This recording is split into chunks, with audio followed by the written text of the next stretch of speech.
நம் ஆண்டவர் இயேசு கெத்செமனியிலே பட்ட பாடுகள் பல. அவற்றில் 2 நாம் முக்கியமாக சிந்தித்து பார்க்க வேண்டியது. நம் ஆண்டவர் இயேசு பாடுபடுவது எதற்காக? நம்முடைய கடனை அடைப்பதற்காக. நமக்காக அடைபட்டு விட்டு அந்த விண்ணக வாயிலை திறந்து விடுவதற்காக அவர் பாடுபடுகிறார். அதாவது நம்முடைய பாவங்களுக்கு அவர் பொறுப்பேற்றுக் கொள்கிறார். உலகினர் பாவம் எல்லாவற்றுக்கும் அவர் பொறுப்பேற்றுக் கொள்கிறார். ஆகவே இந்த நேரத்தில் அவர் கெத்செமனியிலே பாடுபடுகிற நேரத்தில் அவர் மீது உலகின் பாவங்கள் எல்லாம் கொட்டப்படுகின்றன.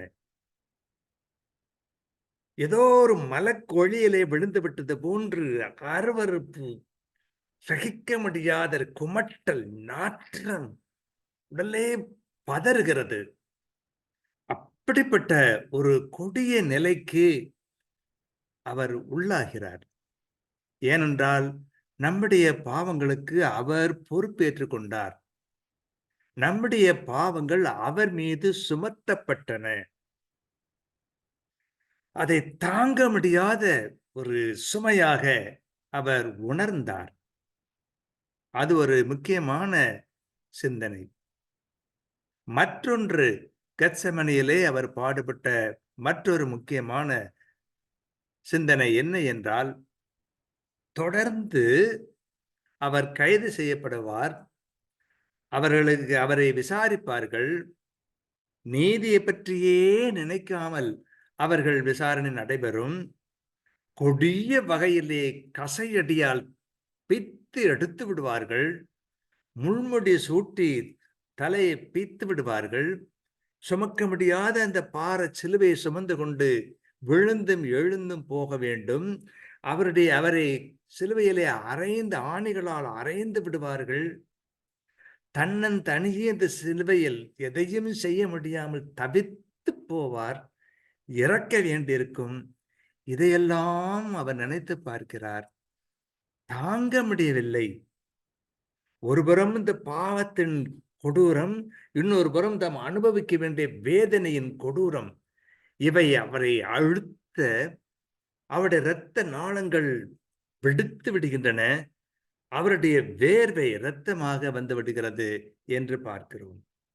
எவ்வளவு கொடிய ஒரு வேதனையை அவர் அனுபவித்திருக்க வேண்டும் என்பதை நாம் சிந்தித்து பார்ப்பது நல்லது.